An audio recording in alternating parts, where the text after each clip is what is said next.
जय हिंद प्यारे दोस्तों। स्वागत है आप सभी का इस मैथ की इस बेहतरीन क्लास में। आज हम लोग मैथ को चैप्टर वाइज शुरू कर रहे हैं और जैसा कि पहला चैप्टर नंबर सिस्टम होता है, संख्या पद्धत, तो संख्या पद्धत से ही शुरुआत कर रहे हैं। आप सभी जानते होंगे कि अगर सबसे इम्पोर्टेंट कोई चैप्टर होता है तो संख्या पद्धत ही होता है और इसी से रिलेटेड आपका भिन्न हो गए, दशमलव हो गए, इसके आगे आप जाते हैं तो आपको सरलीकरण मिलता है। तो लगभग वो सभी चैप्टर जो होते हैं वो आपके संख्या पद्धति से ही रिलेटेड होते हैं। ऐसी कोई भी एग्जाम नहीं है, सबसे ज़्यादा वेटेज अगर रहता है क्वेश्चन का तो नंबर सिस्टम से ही रहता है, पहली बात। दूसरी बात, ये जो चैप्टर होगा ये इक्वली इंपॉर्टेंट होगा दोनों लोगों के लिए, चाहे वो प्राइमरी में आप एग्जाम प्राइमरी टेट के लिए दे रहे हो या फिर जूनियर में आप बैठ रहे हो, क्योंकि यहीं से क्वेश्चन बनते हैं। जो चीज़ें आज हम कराने वाले हैं उनको आप देख सकते हैं।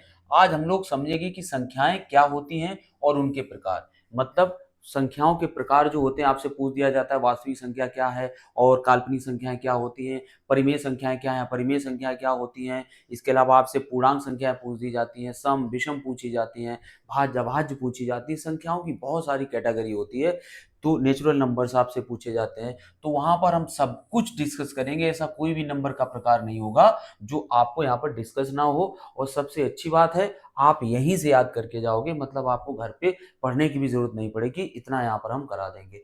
इससे ज्यादा एक चीज और रहेगी कि इसी क्लास को, नंबर सिस्टम को अगर आप पढ़ने जाएंगे किसी भी जगह पर, तो आपको 3 से 4 क्लास आपकी कम से कम जाएंगी, तब आपको कोई पूरा नंबर सिस्टम कवर कराएगा। लेकिन हमने इसको इस तरह से डिजाइन किया है, अगर आप एक सेकेंड के लिए इसको देखें, हमने इसको इस तरह से डिजाइन किया है कि आपके लिए बिल्कुल भी टाइम नहीं लगेगा और चीजें बिल्कुल आपको क्लियर होती जाएंगी। तो जो चीज 2 3 4 क्लास में होती वो हम आपको इस सिंगल क्लास में देने जा रहे हैं, ठीक है। तो आप समझ सकते हैं कि क्लास कितनी महत्वपूर्ण है अगर आप यूपी टेट या प्राइमरी या जूनियर किसी में भी बैठ रहे हैं, पहली बात। दूसरी बात क्या करेंगे, स्थानीय मान, जाति मान आपको पता है, उसके बारे में कुछ डिस्कस करेंगे।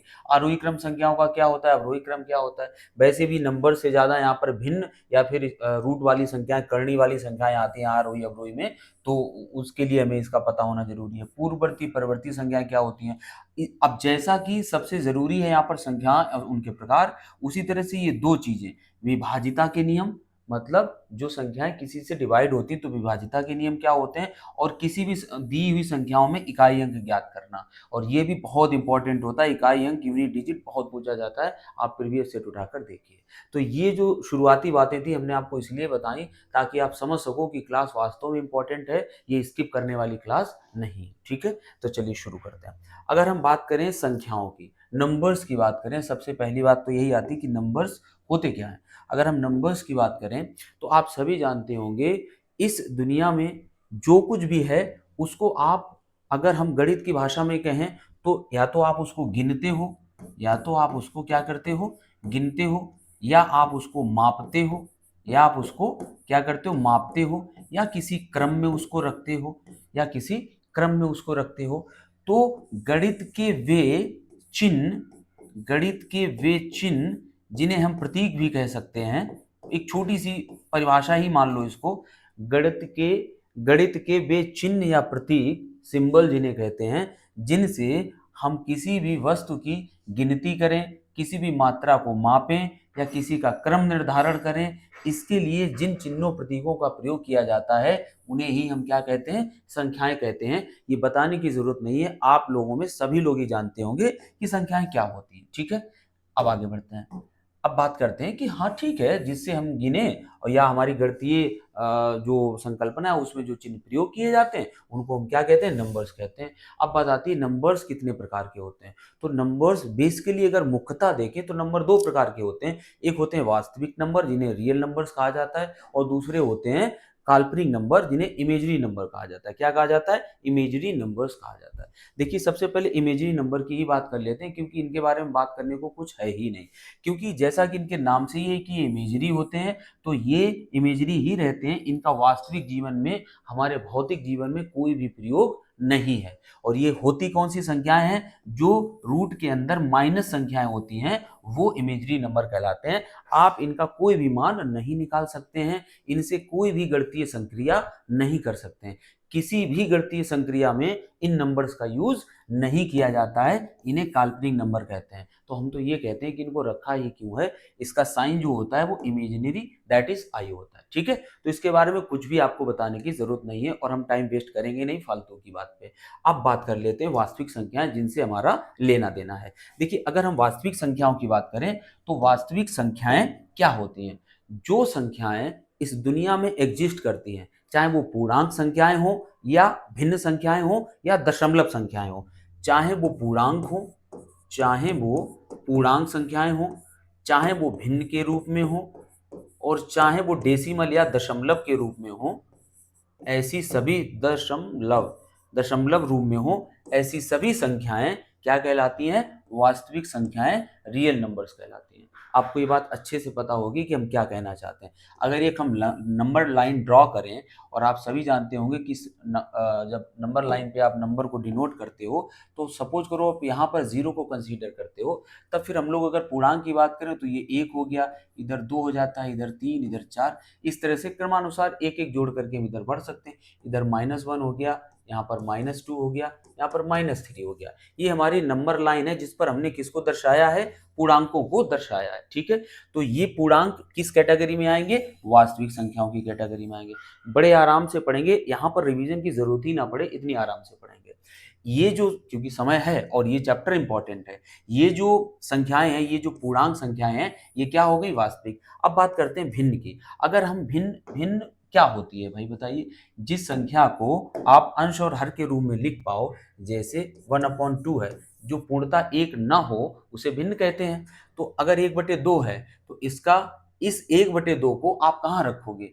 आप यहाँ तक आपका मान 1 था, इस पूरी ये जो पूरी डिस्टेंस थी आपकी कितनी थी? 1 थी, और आपको 1/2 इसके 2 भाग करने हैं, तो इसका आधे पर ये क्या होगा? 1/2 होगा, है ना? इसमें कोई बहुत बड़ी बात तो हम आपको बता नहीं रहे हैं कि 1 से 2 के बीच में जो दूरी है उसकी आधी ही 1/2 होगी। यानी भिन्न को भी हम कहाँ दर्शा सकते हैं? नंबर लाइन पर। कहाँ दर्शा सकते हैं? नंबर लाइन पर। ठीक है, नंबर लाइन पर दर्शा सकते हैं। अब बात आती है दशमलव की, और इन्हीं को आप दशमलव में कन्वर्ट कर लीजिए। सपोज करो आप 2/3 लिखते हो, तो 2/3 का कोई मान दशमलव में आएगा? कुछ भी मान आए, बिलो 1 आएगा, 1 से कम आएगा, 1 से कम आएगा, 1 से कम आएगा। तो जहां पर भी आए उसी जगह पर आप उसको क्या कर दीजिए? डिनोट कर दीजिए। उसी जगह पर आप उसको दिखा दीजिए। सपोज करो यहाँ आएगा तो यहीं पर इसको दिखा दीजिए। तो कहने का मतलब है वो सभी संख्याएं जिनको आप नंबर लाइन पर शो कर सकते हो, जिनका वास्तविक जीवन में आप मापन में, गिनती में या भौतिक जीवन में प्रयोग कर सकते हो, वो सभी संख्याएं क्या कहलाती हैं? रियल नंबर्स कहलाती हैं। अब बताइए, कोई यहाँ पर प्रॉब्लम रही? नहीं रही। अब आगे बात करते हैं कि इनकी तो बात खत्म करो यहीं से, काल्पनिक की तो कोई मतलब लेना देना है नहीं। वास्तविक संख्याओं की बात करें, वास्तविक संख्याएं भी फिर से दो प्रकार में बढ़ जाती हैं। एक होती है परिमेय संख्याएं, एक होती है अपरिमेय संख्याएं। अगर परिमेय संख्याओं की बात करें तो आप सभी जानते होंगे, ऐसा कोई भी आप में नहीं होगा जो ना जानता हो कि जिस संख्या को आप P/Q के रूप में लिख पाओ, जिस संख्या को आप P/Q के रूप में लिख पाओ, वह संख्या परिमेय संख्या कहलाती है। बस कंडीशन छोटी सी होती है कि Q should not be zero, Q zero नहीं होना चाहिए। इस कंडीशन में क्या होता है कि ये जो नंबर होते हैं उन्हें क्या कहते हैं? परिमेय संख्या कहलाती हैं, रेशनल नंबर्स कहते हैं। उचित है ना, रेशनल मतलब कोई चीज उचित है। तो परिमेय संख्या क्या हो गई? P/Q के रूप में जिसे आप लिख पाओ वो परिमेय संख्या होती है। अभी थोड़ी थोड़ी ट्रिक भी यूज करेंगे, वो ट्रिक गणित की नहीं होगी, हम लोगों को याद रखने के लिए ट्रिक होगी कि कैसे किसी चीज को याद रखें, कोई संख्या परिमेय अपरिमेय ये सब क्या होता है। ऐसे नहीं जैसे सूर्यगण चंद्रगण में हम लोग फंसे रहते थे कि चंद्रमा बीच में होता है कि पृथ्वी बीच में होती है। इस तरह की जो चीजें होती जो लगभग एक जैसी होती है वो हमें कंफ्यूज करती हैं। तो वहां पर अगर हम कुछ अपनी दैनिक ट्रिक लगा लेते हैं तो चीजें कैसी लगने लगती हैं? आसान लगने लगती है और हम लोग उसको याद कर लेते हैं। ठीक है, चलिए, जहां पर जरूरत समझेंगे वहां पर उनको भी यूज करेंगे। ठीक है, चलिए। और हाँ, चैनल अगर सब्सक्राइब नहीं किया है तो आप सब्सक्राइब कर लीजिए। मैं कभी नहीं बोलता था सब्सक्राइब करने के लिए, लेकिन होता है ना कि अगर बच्चा भी अगर रोए ना तो माँ भी कहते हैं दूध नहीं पिलाती है, ऐसा माना जाता है। तो इसीलिए बहुत समय बाद मैंने भी ये सोचा कि अगर हम आपसे कहेंगे नहीं तो शायद है आप देखकर वीडियो और चले जाएंगे। वीडियो जब ये आपको अच्छा लग रहा है तो ऑब्वियसली चैनल पर अच्छी चीज़ें ही पड़ रही हैं। आप जाके जब देखेंगे, जब चैनल को सब्सक्राइब करेंगे, वीडियोस के नोटिफिकेशन आएंगे, तब आपको पता चलेगा कि क्या क्वालिटी है, क्वालिटी ऑफ कंटेंट क्या है हमारे चैनल का। ठीक है, आप ये मत जाइए कि यहाँ सब्सक्राइबर कितने, आप इस पर भी मत मत जाइए कि हम आपको क्लासेस कितनी दे रहे हैं, आप ये जाइए देखिए कि जो दे रहे हैं वो किस लेवल का दे रहे हैं, ठीक है। चलिए और बातें बाद में होती रहेंगी। यहाँ देखिए परिमेय संख्याएं क्या होती हैं। रेशनल नंबर वो होते हैं जिन्हें आप पी अपॉन क्यू के रूप में लिख पाओ। ये छोटे पर की बातें हम लोगों को पता होंगी कक्षा 3-4 की। और क्यू जीरो नहीं होना चाहिए, क्यों नहीं होना चाहिए उसको भी समझ लीजिए। अगर समझ लीजिए पी को आप 2 मानते हो और क्यू की जगह 0 रख देते हो, तो इसका मान कितना आ जाएगा, इनफाइनाइट हो जाएगा, अनंत हो जाएगा। और अनंत मान कंसीडर नहीं किया जाता, परिमेय के रूप में कंसीडर नहीं किया जाता। हम ऐसी किसी चीज को नहीं मान सकते जो अनंत जा रहा हो। यानी यहीं से ये बात निकलती है कि क्यू 0 नहीं होना चाहिए, इतना समझने के लिए काफी है। ठीक है, अब बात करते हैं तो फिर क्या संख्याएं होंगी जो परिमेय संख्याएं हो सकती हैं, मतलब ऐसी कौन सी संख्याएं होंगी जो परिमेय की कैटेगरी में आएंगी। देखिए जैसे 2/3 है ना, एक भिन्न के रूप में लिखा है 2/3 और एक परिमेय संख्या है। इसको अगर आप पी मानते हो और इसको क्यू मानते हो तो ये 2/3 हो गई। 8/1 आप कहेंगे केवल कभी कभी आ जाता है 5 लिखा है, तब आप कंफ्यूज होगे कि ये तो पी और क्यू के रूप में नहीं लिखी है, केवल 5 लिखा है, हमें तो केवल ऊपरी अंक दिख रहा है, पी दिख रही है, तब क्या ये परिमेय होगा? हाँ परिमेय होगा। ऐसी कौन सी संख्या है जिसके नीचे आप भाग में 1 का भाग नहीं लगा सकते हो? हर पूर्णांक में आप 1 का भाग लगा सकते हो, और जब पूर्णांक में 1 का भाग लगा सकते हो तो फिर वो भी क्या बन जाएगी, परिमेय बन जाएगी। यानी हर पूर्णांक परिमेय संख्या होता है, ये भी बात यहाँ पर याद रखना, सभी पूर्णांक परिमेय संख्याएं होती हैं। ठीक है, चलिए पूर्णांक तो आप समझते होंगे। अभी आगे आएगा कि जो पूर्ण हो, है ना, जो भिन्न के रूप में ना हो, दशमलव के रूप में ना हो, 1 2 3 4 इस तरह से, तो वो पूर्णांक कहलाता है, भले माइनस में हो या प्लस में हो। अब इधर आते हैं फिर से, तो यानी अगर अकेला 5 लिखा है तो वो भी क्या होगा, परिमेय संख्या होगी। अब आते हैं, देखिए इधर लिखा है -5/1। अब आप ये मत सोचिएगा कि अगर -2 कहीं पर लिखा है तो 2 तो आप परिमेय कर दो, 2 तो आप परिमेय कर दो, लेकिन अगर -2 आ जाए तो आप कहो -2 कैसे हो गया, ये तो हमें लग रही है कैसी है, ये तो लग रही है कि काल्पनिक संख्या है। नहीं, ये काल्पनिक नहीं है। ये काल्पनिक तब होती जब इसके ऊपर हम क्या लगा देते, स्क्वायर रूट लगा देते, तब ये काल्पनिक हो जाती। क्योंकि -2 का वर्गमूल नहीं लिया जा सकता है, ये काल्पनिक नंबर है, इमेजिनरी नंबर है। लेकिन अगर कहीं पर केवल -2 लिखा है, केवल -2 लिखा है, तब आप इसके नीचे क्या कर सकते हो, 1 कर सकते हो, और ये किस रूप में हो जाएगी, पी अपॉन क्यू के रूप में ही आपको दिखाई देगी। तो ये भी कैसी संख्या हो जाएगी, परिमेय संख्या हो जाएगी। इतनी बात क्लियर हुई। अब आप देखिए क्या क्या हो गया, भिन्न हो गई, पूर्णांक संख्या हो गई, पूर्णांक तो होते ही है। अब आगे देखिए डेसिमल में, वो भी लिखा क्या है, 0.5555। तो इसको हम क्या लिख सकते हैं, देखिए कितनी टाइम 5 है, 5 टाइम, 4 टाइम सॉरी, तो हम लिख सकते हैं 5 5 5 5, 4 टाइम लिख दिया, डिवाइडेड बाई 4 अंक पे दशमलव है तो 4 जीरो नीचे कर दीजिए। कितनी जीरो कर दीजिए, 4 जीरो नीचे कर दीजिए। अब आपको क्या नहीं लग रहा है कि ये पी की जगह हो गया है और ये 10,000 किसकी जगह हो गया है, क्यू की जगह हो गया है। तो ये संख्या भी हमारी क्या है, परिमेय संख्या है। और देखिए हाँ, अब जो सबसे विवादास्पद रहता है बच्चों में, उस जिसमें लोग कंफ्यूज रहते हैं, वो चीज आप देख लीजिए। पाई का मान 22/7 माना जाता है। पाई का मान कितना माना जाता है, 22/7। तब क्वेश्चन बनता है कि अगर पाई को भी साथ में लगा देंगे और 22/7 को भी, कहेंगे इनमें से कौन सी परिमेय संख्या है। तो देखिए पाई, क्योंकि पाई जो होता है वो अपरिमेय संख्या होती है, इसीलिए पाई के मान को भी लोग क्या समझ लेते हैं, अपरिमेय संख्या समझ लेते हैं। लेकिन पाई का जो मान 22/7 होता है वो अपरिमेय नहीं होता है, वो परिमेय होता है। अंदाजा लगाने के लिए इतना काफी है, क्योंकि आपको दिख रहा है कि ये पी अपॉन क्यू के रूप में है, 22/7 के रूप में है। और हमें तो इतना ही पता है कि जो संख्या अंश और हर के रूप में लिखी होती है वो क्या कहलाती है, परिमेय कहलाती है। तो 22/7 क्या हो जाएगा, परिमेय हो जाएगा।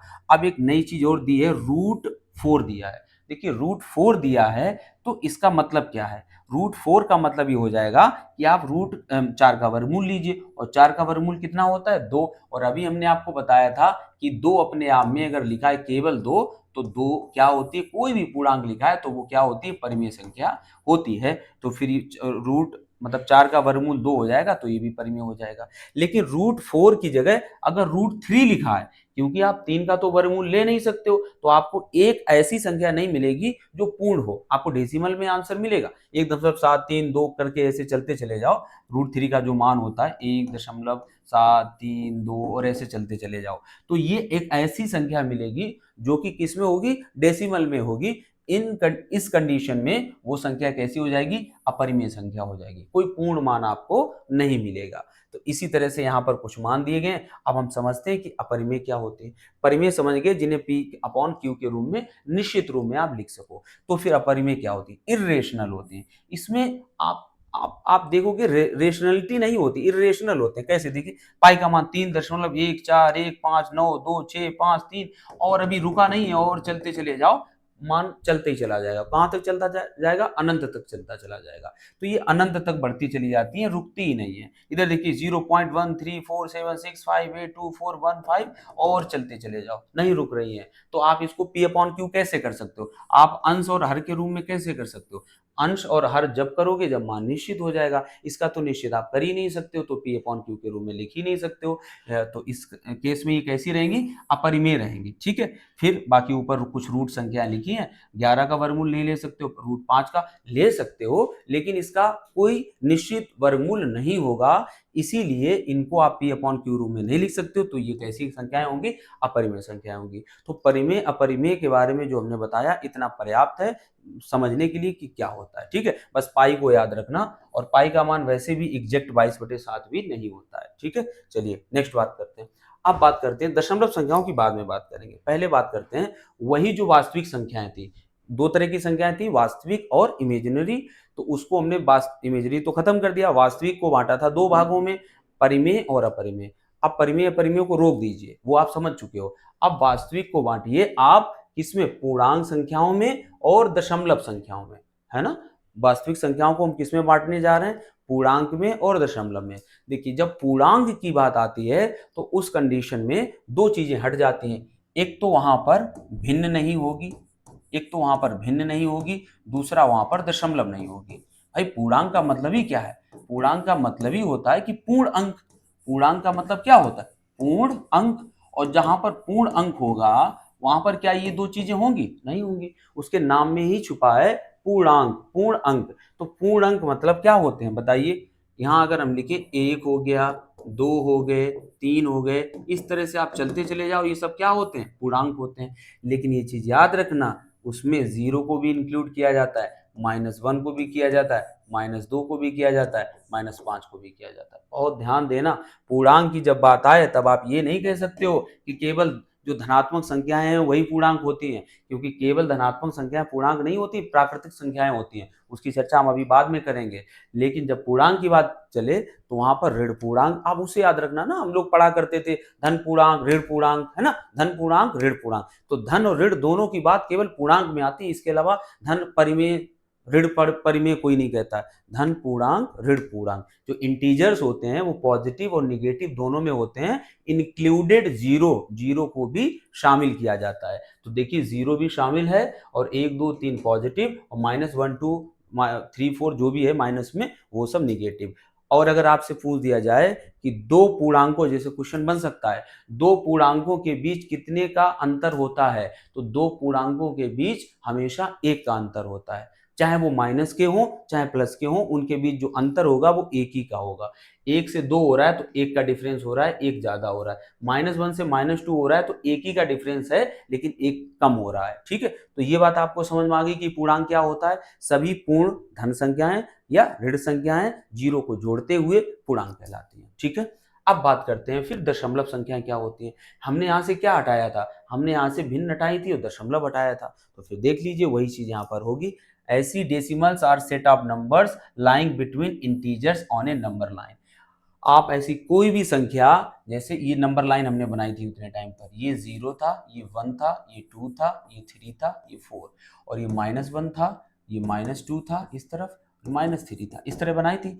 तब यहाँ पर हमने आपको बताया था कि सपोज करो अगर कोई अंक 1/2 है, तो इसको अगर हम डेसिमल में कन्वर्ट करेंगे तो कितना आएगा, 0.5 आएगा।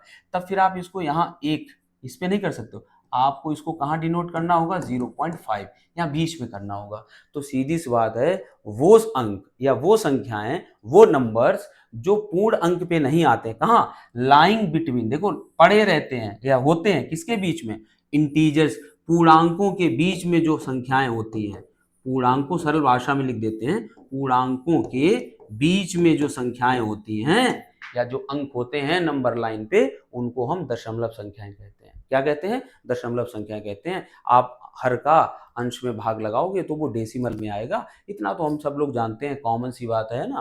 तो यही दशमलव संख्याएं कहलाती हैं। अब दशमलव को अगर हम देखें तो पहले दशमलव को ही खत्म कर लेते हैं, तो एक स्लाइड पीछे चलते हैं हम लोग। दशमलव संख्याएं क्या होती हैं? देखिए, दशमलव भी कई तरह के होते हैं, ऐसा नहीं है सभी दशमलव एक जैसे होते हैं। हमने देखा होगा अगर हम 1/2 करें तो देखिए इसका क्या हो जाएगा, 0.5 हो जाएगा। कितना हो जाएगा? आप भाग लगाओगे एक में दो का तो 0.5 आपको मिल जाएगा। यानी आपका ये दशमलव कैसा हो गया? समाप्त हो गया। ये क्या हो गया? दशमलव समाप्त हो गया, आगे नहीं बढ़ा, यहीं पर एक अंक पे समाप्त हो गया। इसको बोला जाता है टर्मिनेटिंग टर्मिनेटिंग डेसिमल। क्या बोला जाता है? Terminating decimal. एक तो ये हो गया। आपने एक चीज और देखी होगी, जब 1/3 आ जाता है तब आप बड़े परेशान हो जाते हो कि यार 1/3 आ गया, अब इसका क्या करें। तो आप 3 का भाग लगाते हो, आपको पता है 1 में 3 का भाग नहीं लगना है, तो आप क्या करते हो, 0.333 और अनंत तक चलते चले जाते हो और 3 खत्म नहीं होता है। उस कंडीशन में ये जो दशमलव होता है इसको क्या बोलते हैं? नॉन टर्मिनेटिंग बोलते हैं। क्या बोलते हैं? मतलब अशांत दशमलव। कैसा दशमलव? अशांत दशमलव बोलते हैं इसको। ये खत्म नहीं होता है, अशांत दशमलव बोला जाता है। और इसको कैसा बोला जाता है? शांत दशमलव, टर्मिनेटिंग। और ये नॉन टर्मिनेटिंग होता है। ठीक, कैसा होता है? Non terminating decimal. ठीक है, तब फिर इसके लिए क्या करते हैं, आप जब भिन्न में जाएंगे तब आप पढ़ेंगे कि, या दशमलव में जाएंगे, 0.333 और ऐसे दिया है, और इसको अगर आपको भिन्न में बदलना हो, इसको आपको भिन्न में बदलना हो तो आप कैसे बदलेंगे? देखिए, इसको लिखा जाता है 3 के ऊपर 0.3 के ऊपर क्या लगा देते हैं? बार लगा देते हैं। और इसके बाद इसको क्या करते हैं, दशमलव एक अंक पे है तो 3/9, एक अंक पे है, दशमलव एक अंक पे जो अंक है उसके ऊपर बार लगाए तो एक ही बार 9 लिखा जाएगा, तो कितना हो जाएगा? 3/9। फिर 3 एकम 3, 3 त्रिका 9, यानी मान कितना आ जाएगा? 1/3।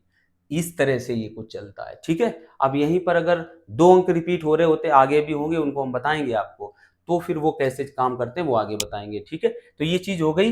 एक तो ये शांत है कि भैया चलो बस यही रुक गया, इसको आगे कोई जरूरत ही नहीं पड़ी, बस यही खत्म हो गया। ये 1/4 ले लो, कुछ भी ले लो, ये यही टर्मिनेट हो जाएगा, खत्म हो जाएगा। लेकिन एक है शांत नहीं हो रहा है, लेकिन हाँ अंक एक ही है। ऐसा है, अंक एक ही है, पुनरावृत्ति हो रही है इसकी। इसकी क्या हो रही है? पुनरावृत्ति हो रही, एक ही अंक की। 3 है तो 3 ही आ रहा है, पुनरावृत्ति हो रही। अब जरा देख लो इसको पुनरावृत्ति वाला। देखिए 3 वाला ये हमने अभी आपको बताया। इसके अलावा देखिए 0.222 है ना, तो 2/9 हो जाएगा। अब एक नई चीज देखिए, 0.137 यानी 137 यहाँ पर पुनरावृत्ति एक अंक की नहीं हो रही, एक एक अंक के मतलब एक सेट की हो रही, पूरा सेट रिपीट हो रहा है। और वो सेट क्या है? 137।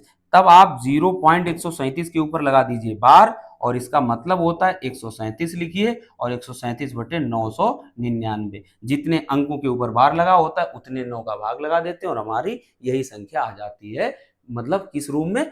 भिन्न के रूप में। तो ये हो गया। ये कैसी दशमलव बोली जाती है? ये कैसी है? शांत तो नहीं है तो ये अशांत है, तो ये अशांत, लेकिन पुनरावृत्ति हो रही है इसमें। क्या हो रही है? पुनरावृत्ति, वही जो अभी आपको बताया था। अब एक कैसा होता है? अशांत भी होता है, पुनरावृत्ति भी नहीं, मतलब अशांत भी होता है, चल भी रहा होता है, और लेकिन कभी नहीं खत्म होता है। और फिर अंक कैसे हो रहे होते हैं? रिपीट नहीं हो रहे होते हैं। यहाँ देखिए, यहाँ कैसे हो रहे थे? पुनरावृत्ति हो रही थी, 3 आ रहा था, 2 आ रहा था, 137 आ रहा था। बट यहाँ ऐसा कुछ नहीं होगा, पता नहीं कौन सा अंक आ जाए। देखिए, अगर आप √3 का मान देंगे तो 1.73 ऐसे और कुछ होता है आगे, ऐसे चलता चला जाता है। पाई का मान 3.1415922653, कुछ भी रिपीट अंक आ रहे हैं, लगातार आ रहे हैं, दूसरे आ रहे हैं, रिपीट कुछ नहीं हो रहा है। और ऐसा भी नहीं कि खत्म हो जाए, ऐसे ही चलता चला जाएगा। तो जब खत्म भी ना हो, चलता चला जाए, इसी तरह से लगातार चलता चला जाए, तो उसे हम क्या कहते हैं? एक तो ये शांत है, रुक नहीं रहा है, दूसरा अनावृतिक है, आवृत्ति भी नहीं हो रही। आपको इसमें कुछ बहुत ज्यादा दिमाग लगाने की जरूरत है नहीं, जब क्वेश्चन लगाओगे तभी ये चीज क्लियर हो जाएगी। फिलहाल हमने आपको डेसिमल के 3 तरीके बता दिए। जो शांत हो जाता है, आराम से इसको काट सकते हो आप, शांत नहीं होता है लेकिन पुनरावृत्ति होती है। यहाँ शांत भी नहीं होता है, पुनरावृत्ति भी नहीं होती है, बस 3 तरीके होते हैं। अब हम लोग आगे चलते हैं, जो हमारा काम था उस पे चलते हैं। पूर्णांक, अब पूर्णांक की बात करें, है ना, तो पूर्णांक क्या होते हैं? देखिए पूर्णांक 2 तरह के होते हैं, हमने अभी बताया था आपको। एक होते हैं धन पूर्णांक, एक होते हैं ऋण पूर्णांक। अगर धन पूर्णांक की बात करें तो सभी सभी सभी संख्याएं 1, 2, 3, 4, 5 और इनफाइनाइट तक चले जाइए, ये सभी संख्याएं कैसी कहलाएंगी? धनात्मक संख्याएं कहलाएंगी। ये सब कैसी कहलाएंगी? धनात्मक संख्याएं। अगर ऋणात्मक पूर्णांकों की बात करें तो -1, -2, -3, -4, ये सब कैसे कहलाएंगे? ऋणात्मक पूर्णांक। ठीक है। जीरो ना तो धनात्मक होता है, ना तो धनात्मक होता है, और ना ही, अगर ये क्वेश्चन आ जाए, ना ही ऋणात्मक होता है। जीरो ना तो धनात्मक होता है और ना ही ऋणात्मक होता है। ये जीरो के बारे में आपको मैं बता दूं, तो अगर कभी क्वेश्चन आए तो नीदर पॉजिटिव नॉर नेगेटिव। ठीक है। तो हम ये चीजें कुछ ऐसी है नहीं जो आपको दोबारा बताएं, ये धनात्मक पूर्णांक होते हैं और इधर ऋणात्मक पूर्णांक होते हैं, और जीरो ना तो धनात्मक में काउंट किया जाता है ना ऋणात्मक में। तो आगे बढ़ते हैं हम लोग। अब आगे क्या आएगा? पूर्ण संख्याएं। पूर्ण संख्या, ये बहुत क्वेश्चन है वो जो पूछे जाते हैं। पूर्ण संख्याएं क्या होती है? निम्नलिखित में कौन सी संख्या है जो पूर्ण संख्या है? देखिए पूर्ण संख्या, पहले हम आपको बता दें, पूर्ण संख्या तो बाद में समझिए, पहले समझिए जो 1, 2, 3, 4, 5, 6 आपने समझा था, कौन वाला? पॉजिटिव वाला, निगेटिव वाला नहीं, पॉजिटिव वाला, उसकी बात कर लेते हैं। निगेटिव, अगर निगेटिव आ जाएगा -1, -2, तब तो वो ऋण पूर्णांक हो जाएगा। लेकिन अगर केवल 1, 2, 3, 4, 5, 6 और इनफाइनाइट तक दिया है और पूछा जाए ये क्या है, तो इसको कहते हैं प्राकृतिक संख्याएं। क्या कहते हैं? प्राकृतिक संख्याएं। प्राकृतिक संख्याएं। अब क्यों कहेंगे प्राकृतिक संख्याएं? इसके पीछे रीजन भी समझिए। देखिए दुनिया में अगर कुछ भी है, दुनिया में कोई भी चीज अगर एग्जिस्ट करती है, कुछ भी है, तो वो एक से कम नहीं हो सकती है। मतलब जिसके बारे में भी हम सोच सकते हैं, जिसके जिसके बारे में भी कल्पना की जा सकती है, तो वो मिनिमम इस दुनिया में एक तो होगी। यानी काउंटेबल चीज अगर है तो वो एक तो होगी, अदरवाइज फिर उसकी तो वही काल्पनिक ही हो गया, उसके बारे में तो कुछ बात ही नहीं करना। तो कुछ भी, इसको इसी से अंदाजा लगाइए, अगर प्रकृति में कुछ भी है तो एक तो होगा ही, एक तो होगा ही। फिर चाहे ज्यादा हो सकते हैं लेकिन एक तो होगा भी। सूरज हो, चंद्रमा हो, कुछ भी हो, एक तो होगा ही, या कुछ भी हो, XYZ कोई प्रजाति हो, तो एक तो होगा। इसीलिए प्राकृतिक संख्या कहां से शुरू होती है? एक से शुरू होती है, एक से। जीरो इसमें नहीं होता, ध्यान रखना, प्राकृतिक संख्याओं में जीरो नहीं होता है, यानी एक तो होगा ही, तभी वो प्राकृतिक संख्या होगी। ठीक है। फिर क्या करते हैं? अब हम जीरो को भी शामिल कर लेते हैं। अब हम किसको शामिल कर लेते हैं? जीरो को। अब हम करते हैं 0, 1, 2, 3, 4 और इनफाइनाइट तक चले जाते हैं। जब ये संख्या बन जाए तब इसको कहते हैं होल नंबर। इसको इंग्लिश में कहते हैं होल नंबर या पूर्ण संख्या, या पूर्ण संख्या। अब इसको याद रखने की ट्रिक क्या है? पूर्ण संख्या, देखिए याद रखने की ट्रिक क्या है? जब 1, 2, 3, 4 आप पढ़ते हो तब आपको लगता होगा ठीक है, एक अच्छी बात है, संख्याएं हैं, लेकिन कमी नजर आती होगी। किसकी? जीरो की। क्योंकि जीरो के बिना, कहते हैं ना, अगर डेसिमल ना हो, जीरो ना हो, तो किसी भी काउंटिंग को कर पाना इम्पॉसिबल है। ये एक तरह से आप ट्रिक इसको मान सकते हो कि जीरो को हम पूर्ण में क्यों गिने। पूर्णांक संख्याएं आ जाए तो हम क्या, वहां आ जाता है यार पूर्णांक हो गई, क्या इसमें जुड़ जाएगा, क्या घट जाएगा, ऐसी एकदम टेंशन क्रिएट हो जाती है, ये जीरो होगा, क्या है ये, सब कुछ समझ नहीं आ रहा है। तब समझो, पूर्णांक का मतलब है कुछ कमी थी तो पूर्ण कर दी, और किसने कर दी? इसी जीरो ने कर दी। प्रकृति में जो कमी थी, लेकिन किसकी कमी थी? जीरो की। कहते हैं ना शून्य, तो शून्य की जब बात आती है तो ब्रह्मांड ही एक तरह से, उसकी कभी कभी कल्पना शून्य से की जाती है। अंतरिक्ष का एक तरह से पर्यायवाची भी शून्य है। तो कहीं ना कहीं कमी थी, सब कुछ होते हुए भी कमी थी, और वो किसकी थी? शून्य की। तो जब शून्य मिला तब प्रकृति ने अपने आप को पूरा किया, और पूरा करके क्या बना? पूर्ण संख्याएं बनी। और कब? जब जीरो मिला। तो 0, 1, 2, 3, 4 अनंत तक जो संख्याएं होती हैं उनको हम पूर्ण संख्याएं कहते हैं, पूर्णांक नहीं कहते। फिर से याद रखना, पूर्णांक तो धन और ऋण वो वाला कॉन्सेप्ट चलेगा, पूर्ण अलग चीज है, पूर्णांक अलग चीज है। इंग्लिश में ये होल नंबर है, वो इंटीजर्स है। ठीक है, अब बात हो गई। अब देखिए, कक्षा 3 का बच्चा जानता है कि सम संख्याएं क्या होती हैं और विषम संख्याएं क्या होती हैं। सम संख्याएं वो सभी संख्याएं जिसमें 2 का भाग चला जाए, वो सम संख्याएं कहलाती हैं। और इसके बारे में आपको बता दूं कि 0 को सम संख्या में काउंट किया जाता है, क्योंकि इसमें भी आप 2 का भाग लगा सकते हो। तो इस कंडीशन में 0 को भी क्या क्या काउंट किया जाता है, सम में काउंट किया जाता है। अब बात करते हैं विषम संख्याओं की। तो विषम संख्याएं जिनमें 2 का भाग नहीं जाता है, और विषम की शुरुआत कहां से हो जाती है, 1 से। 1 से शुरुआत होती है विषम की। 1, 3, 5, 7 ये सभी संख्याएं 2 से डिवाइड ना हो, ऐसी संख्याओं को क्या कहते हैं, विषम कहते हैं। हर कोई जानता है, तो इस पे टाइम क्यों वेस्ट करना, आगे बढ़ते हैं हम लोग। देखिए सबसे इंपॉर्टेंट आ गया है अब अभाज्य संख्या। इससे ज्यादा इंपॉर्टेंट शायद अभी तक हमने आपको पढ़ाया नहीं है। सबसे इंपॉर्टेंट है अभाज्य संख्याएं, चाहे रीजनिंग हो, चाहे मैथ हो, चाहे फैक्चुअल क्वेश्चन हो, चाहे जैसे क्वेश्चन हो, प्राइम नंबर से क्वेश्चन जरूर पूछे जाते हैं। देखिए जो प्राकृतिक संख्याएं थी, और प्राकृतिक संख्याएं क्या थी, 1, 2, 3, 4, क्या 0 थी इसमें, नहीं थी, क्योंकि 0 प्राकृतिक में नहीं थी, पूर्ण संख्या में थी, होल नंबर में थी। ठीक है, तो 1, 2, 3, 4 ये प्राकृतिक संख्याएं हो गई। तो इसमें फिर प्राइम नंबर्स क्या होते हैं, अभाज्य संख्याएं क्या होती हैं, वो सभी संख्याएं जो केवल स्वयं से कटें या 1 से कटें, उनको हम क्या कहते हैं, प्राकृतिक संख्याएं कहते हैं। जैसे कि आप देख लीजिए, फॉर एग्जांपल 5 है, तो 5 किससे कटता है, 5 या तो 1 से कटेगा या केवल 5 से कटेगा, इसके अलावा ये किसी से नहीं कटता है। इसीलिए 5 को क्या कहते हैं हम, अभाज्य संख्या कहते हैं। इसी तरह से सपोज करिए आप 9 को लीजिए, तो 9 किससे कटेगा, देखिए ये 3 से कटेगा, 9 1 से कटे, 1 से तो कटेगा, 1 से कटेगा, 3 से कटेगा और 9 से कटेगा। तब इसके कितने गुणनखंड हो गए, 1, 3, 9, 3 हो गए, इसीलिए 9 अभाज्य संख्या नहीं है। तब आपको लगे भले कि 9 ये सम विषम के कॉन्सेप्ट में आ जाएगी, 9 विषम है, लेकिन 9 अभाज्य नहीं है, ये ध्यान रखना।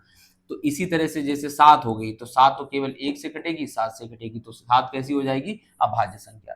अब आपको क्लियर हो गया कि अभाज्य संख्याएं क्या होती हैं। वो सभी संख्याएं जो 1 से कटें या स्वयं से कटें, उन्हें हम अभाज्य कहते हैं। ठीक है, अब क्वेश्चन आता है, डायरेक्ट क्वेश्चन आपकी मैथ में पूछा गया है कि पहली अभाज्य संख्या क्या है। तो पहली अभाज्य संख्या क्या होती है, 2 होती है पहली अभाज्य संख्या।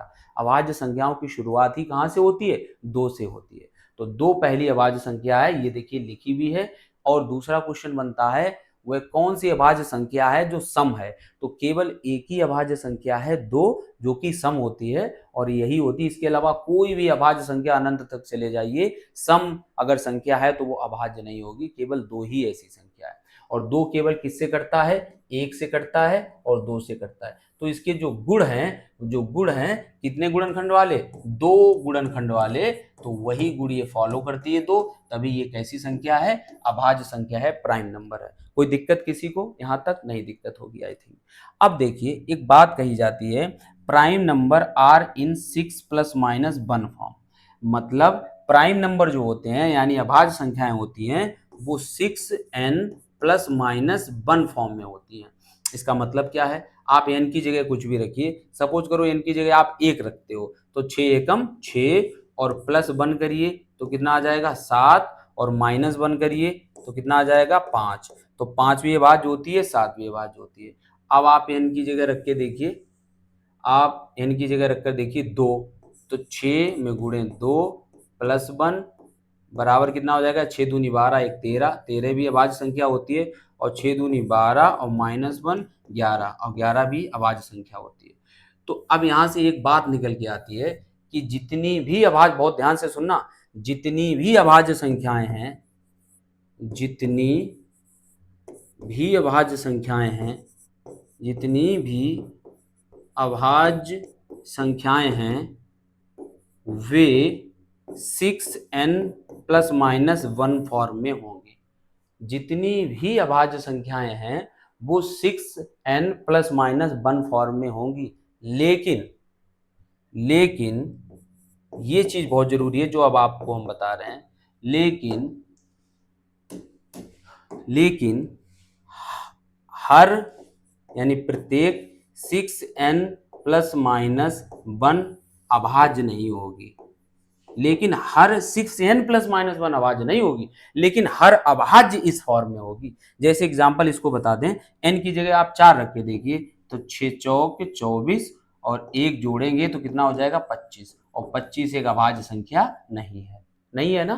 तो इसी तरह से ऐसा नहीं है, तो जितनी अभाज्य हैं वो 6n+1 के रूप में होंगी प्लस माइनस 1 के, लेकिन ऐसा नहीं है कि 6n+-1 में कुछ भी रख दो तो वो अभाज्य हो जाएगा। ठीक है, तो ये थोड़ी सी बात है, वो आपको याद रख पाओ तो अच्छी बात है, नहीं तो ऐसी कोई बहुत बड़ी बात नहीं है। इससे जो क्वेश्चन बनेंगे वो हम लोग एक्सरसाइज में देखेंगे। अब भाज्य संख्याएं, तो भाज्य संख्याओं के बारे में ऐसा कुछ नहीं है, जिनके 2 से अधिक गुणनखंड हो वो भाज्य संख्याएं कहलाती हैं। क्वेश्चन ये कभी कभी बन जाता है कि पहली भाज्य संख्या क्या है, तो पहली भाज्य संख्या क्या होती है, 4 होती है। पहली भाज्य संख्या 4 होती है। एक न तो भाज्य है, न तो, भाई याद रखना, एक न तो भाज्य है और न ही अभाज्य है।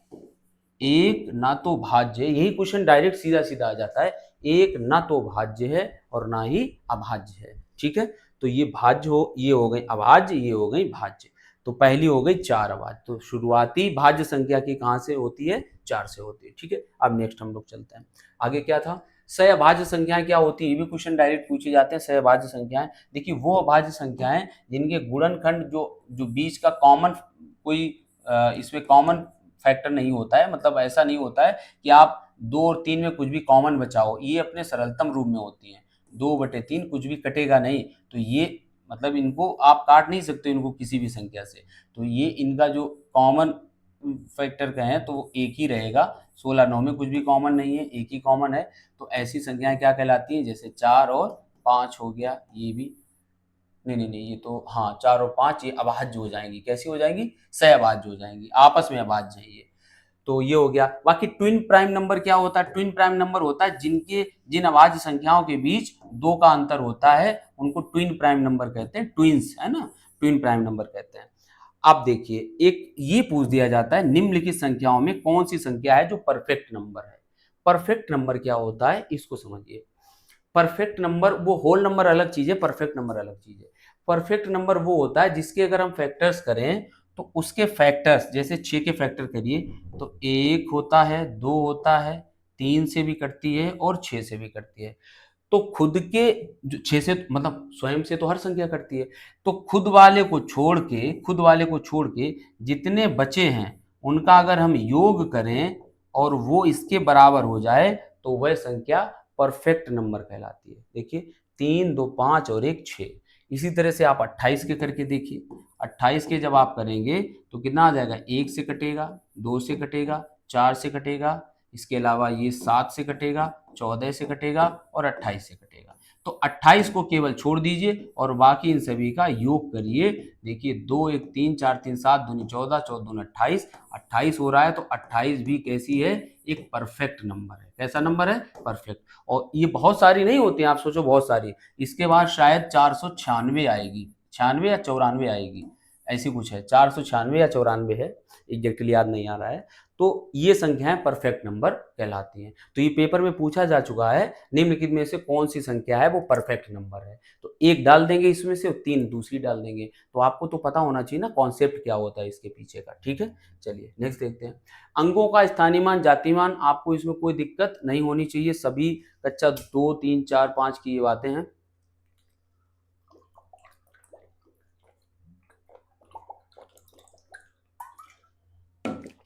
क्या कह रहा है ये कह रहा है अंकों का स्थानीय मान, जाति मान। देखिए चेहरा आपका जो है place value and face value, चेहरा कभी बदलता है, आप अपने घर पे हो तो भी वही चेहरा रहेगा, ससुराल जाओगे जीजा बन जाओगे तब भी वही चेहरा तो वही रहेगा, चेहरा थोड़ी बदल जाएगा, जीजा हो तो सलमान खान बन जाओगे। तो चेहरा नहीं बदलता है ना। क्या बदलता है, प्लेस बदलता है। आज आप यहाँ पर हो तो अपने घर पे हो, ससुराल जाओगे तो जीजा जी बन जाओगे, और कहीं जाओगे तो फूफा जी बन जाओगे। ठीक है, वैसे ससुराल में ही फूफा होता है शायद। तो ये सब है, तो कुछ भी नहीं है, 2 4 6। तो यहाँ पर 4 का जो प्लेस वैल्यू है, जो स्थानीय मान है, वो क्या है, 4 दाई है, तो 10 का गुणा करेंगे तो 40 हो जाएगा, है ना। और फेस वैल्यू और एक 4 लगा दो, तो यहाँ पर इस 4 का प्लेस वैल्यू क्या है, देखिए 1 2 3 हजारवा है, तो 1000 का गुणा करिए इसमें तो कितना हो जाएगा, 4000। तो देखिए उसका स्थान बदला, 4 का स्थान बदला तो उसकी वैल्यू बदली, ये होती है स्थानीय मान। लेकिन अगर इसके फेस वैल्यू की बात करेंगे तो यहाँ भी ये 4 ही और यहाँ भी 4 ही, और 4 का फेस वैल्यू भी कितना रहेगा, 4 रहेगा। कोई दिक्कत है यहाँ पर? कोई दिक्कत नहीं, बच्चों वाली चीज थी, हो गई। अब देखिए संख्याओं का आरोही क्रम अवरोही क्रम। भाई आरोही क्रम क्या होता? बढ़ता हुआ क्रम आरोही क्रम कहलाता है और घटता हुआ क्रम अवरोही क्रम कहलाता है ना। तो छोटे से बड़ा हो आरोही क्रम है, बड़े से छोटा हो अवरोही क्रम है। लेकिन यहाँ संख्याएं ऐसी नहीं दी जाएंगी जब आपका आएगा 4 5 3 1 में आरोही क्रम में सजाइए, अवरोही क्रम में सजाइए, ये थोड़ी ना सवाल पूछे जाएंगे। आपसे जब पूछे जाएंगे तो कहा जाएगा √3 और इसके बाद √5 और यहाँ पर लगा देंगे 3, इसके अलावा यहाँ पर लगा देंगे 3, यहाँ 5 और इसके अलावा 4 लगा देंगे। इस तरह की संख्या विन्यास करेंगे और तब आपसे कहेंगे आरोही क्रम अवरोही क्रम में सजाइए। या आपसे कहेंगे भिन्न 1/2 है, 4/6 है, 5/6 है, 9/11 है, इसको आरोही अवरोही क्रम में लगाइए। इस तरह के सवाल आपके परीक्षा में पूछे जाएंगे, ठीक है। तो वो हम लोग कब करेंगे? एक्सरसाइज जब करेंगे तब करेंगे। यहाँ पर देखिए पूर्ववर्ती परिवर्ती संख्या। तो पूर्ववर्ती परिवर्ती क्या होता है भाई? एक पहले एक बाद में पूर्ववर्ती परिवर्ती ये तो होता है। तो प्रीडेसेसर क्या होते हैं? पूर्वज होते हैं भाई। राहुल गांधी जी के पूर्वज क्या थे? जवाहरलाल नेहरू हैं और ये राजीव गांधी जी हैं, ये सब उनके पूर्वज थे। और सक्सेजर क्या होंगे? तो अभी तक तो कोई उम्मीद नहीं है ना। तो शादी कर लेंगे, जो उनके बच्चे होंगे वो उनके सक्सेजर कहलाएंगे। तो यही होता है पूर्व मतलब पहले का, परि मतलब बाद का। इसको उत्तरवर्ती भी कहा जाता है। क्या कहा जाता है? उत्तरवर्ती भी कहा जाता है, ठीक है। तो यहाँ पर कुछ ऐसी चीज नहीं है, मतलब 10 का उत्तरवर्ती होगा 11 और पूर्ववर्ती होगा 9। नेक्स्ट देखिए विभाजिता के नियम, ये भी इंपॉर्टेंट है और एक क्वेश्चन जरूर आ जाता है हर परीक्षा में, आप देखेंगे तो इससे क्वेश्चन बन जाया करता है। कैसा है? 2 से विभाजिता क्या कहती है? बच्चा बच्चा जानता होगा कि अगर बाद में 0 हो, 2 हो, 4 हो या कोई भी सम संख्या हो तो वो पूरी संख्या किससे डिविजिबल होगी? 2 से डिविजिबल होगी।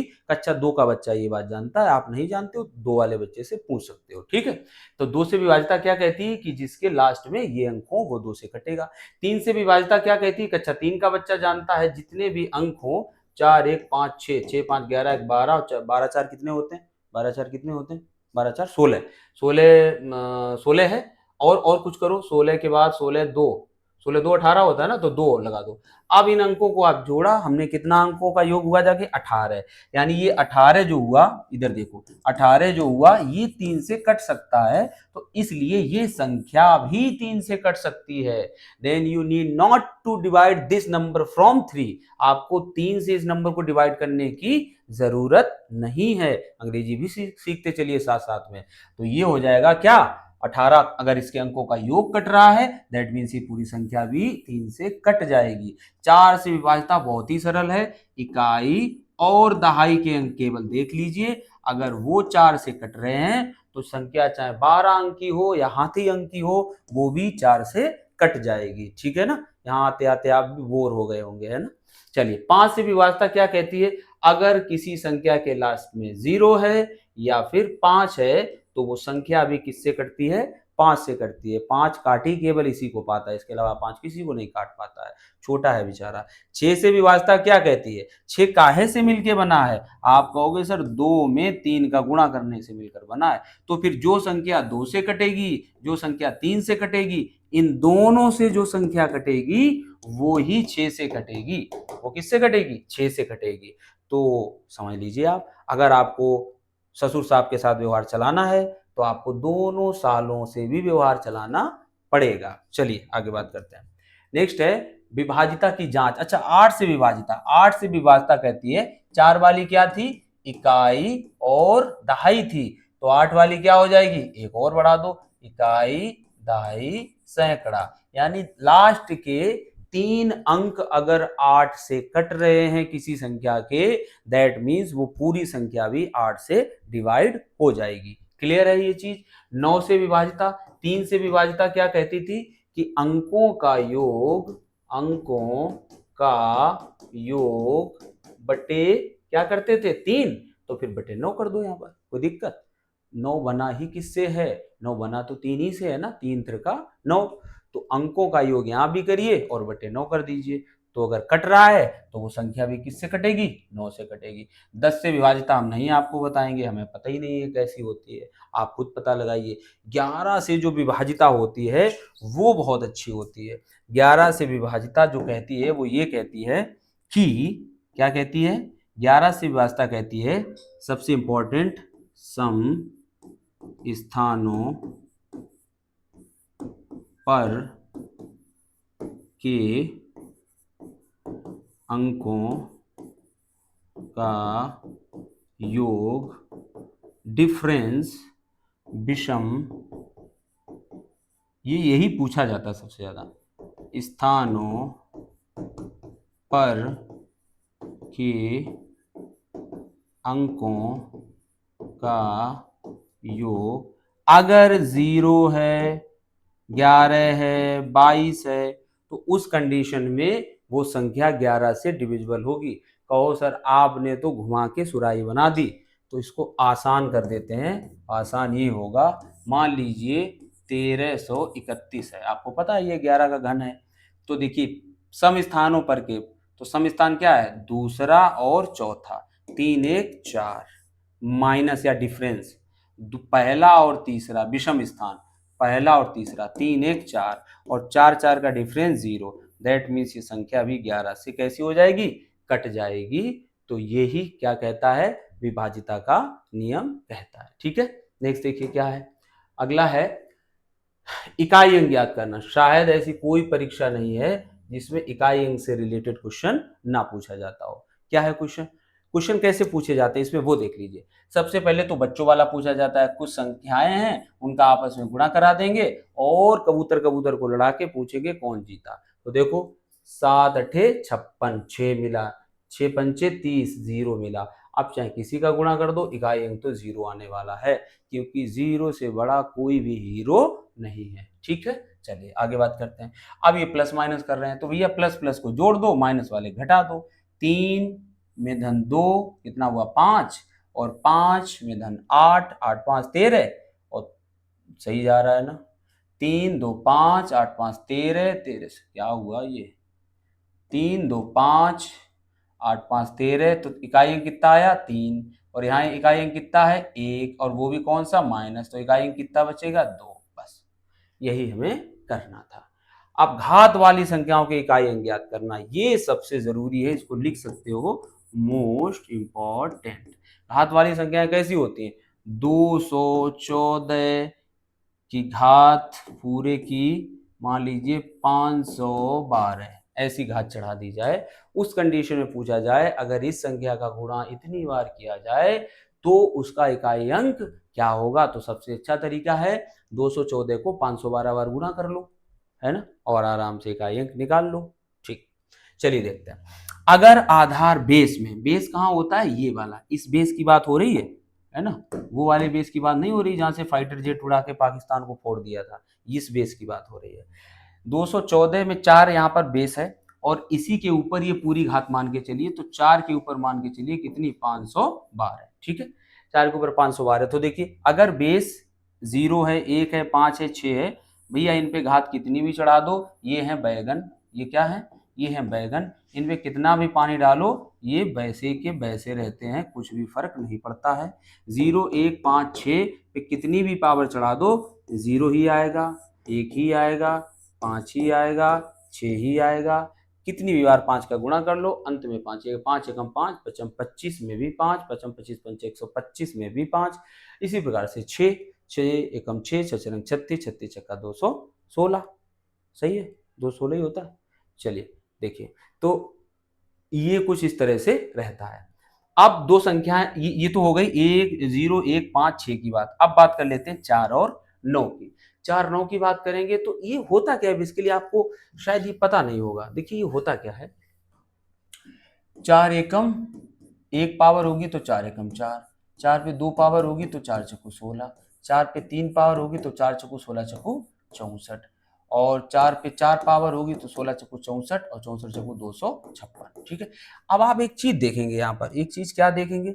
एक चीज ये है कि देखिए इकाई अंक 4 6, इकाई अंक 4 6, फिर ऐसा करोगे तो 4 6, तो हर 2 बार में, हर 2 बार में ये रिपीट हो रहा है।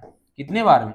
2 बार में ये रिपीट हो जाता है, 4 6 4 6 4 6। इसीलिए तो चाहे जितनी घात लगी हो, 205 4 में चाहे कितनी घात लगी हो, सपोज करो यहाँ पर लगी है 96 की घात, 96 छोड़ो 9 से 15 की घात लगी है। तो फिर आप इसको पहले तो यही मानते हैं ना 4 की घात है, इसको क्या मान के चलते हैं कि ये 254 पे नहीं लगी है, 4 पे लगी है और कितने की घात 915 की। तो उस कंडीशन में 4 पे आप इसमें 2 का भाग लगा देते हैं, बस 2 का भाग लगा देंगे और सब कुछ हटा देंगे। जो शेष आएगा, शेष कितना आएगा, 2 चाकू 8, 1 11, 2 पंचे 10, कितना बचा, 1 15, 2 7 14, एक शेष बचा। तो बस 4 की पावर 1 लगा देंगे और मान कितना आ जाएगा, इकाई का 4। तो इसका इकाई अंक कितना आ जाएगा, 4। बात समझ में आई ना। इसी तरह से 9 भी वर्क करता है। 9 में भी 2 बार में रिपीट होता है, तो उस पेपर भी हम क्या कर देते हैं, 2 का भाग लगा देते हैं और सरल कर लेते हैं। और इसके बाद बचता है क्या, इकाई अंक ज्ञात करना घात वाले। अच्छा वही चीज है। अब संख्याएं कुछ बचती हैं, सभी तो हो गई थी, 2 3 7 8, ये भैया 4 बार में रिपीट होती है। कितने बार में, 4 बार में रिपीट होती है। वो 2 बार में हो रही थी, ये 4 बार में होती है। तो इनकी घातों में कितने का गुणा कर देंगे, इनकी घातों में 4 का भाग लगा देंगे, गुणा नहीं 4 का भाग लगा देंगे। तो सपोज करो 7 7 7 पर 3 3 7 की पावर, ये पावर लगी है, ध्यान रखना, 7 7 7 की पावर है 3 3 7। तब एक साथ लेंगे, ये तो पता ही होगा, एक साथ लेंगे और ये कितना लेंगे 3 3 7। तो 7 है तो 4 बार में रिपीट होगा, तो बस 4 का भाग लगा दो। तो 4 अठे 32, कितना बचा 1 17, 4 चकू 16, कितना बचा 1, तो बस 7 की पावर 1 और वही हो जाएगा 7। तो यहां तक हमने चीजों को देखा, कुछ पॉइंट और बचे हैं जो आपको नेक्स्ट क्लास में करा देंगे 5 से 10 मिनट में। इसके बाद हम बेसिक क्वेश्चन पहले कराएंगे, लेवल 1 क्वेश्चन जो होते हैं, बेसिक क्वेश्चन आपको कराएंगे, फिर उसके लेवल 2 यानी एडवांस क्वेश्चन कराएंगे, नंबर सिस्टम, फिर क्वेश्चन अच्छे खासे चलेंगे, आपकी पूरी सीरीज खत्म हो जाएगी। जब हमें लगेगा इसका एक भी टाइप नहीं बचा है, तब इसको हम रोक देंगे क्लास नंबर सिस्टम को, फिर अपना अगला चैप्टर शुरू होगा। इसी तरह से गणित आपको चैप्टर वाइज विधिवत बहुत अच्छी तरीके से बताई जाएगी, पढ़ाई जाएगी और सिखाई जाएगी। तो जुड़ जाइए हमसे, बेनिफिट आपका है। कितनी बार आपसे कहते हैं लेकिन आप ध्यान ही नहीं देते हो। फिलहाल थैंक यू फॉर वॉचिंग, दोस्तों को शेयर कर दीजिए, लाइक शेयर क्या होता है, सब्सक्राइब करना, सब्सक्राइब कर लीजिए। Thank you.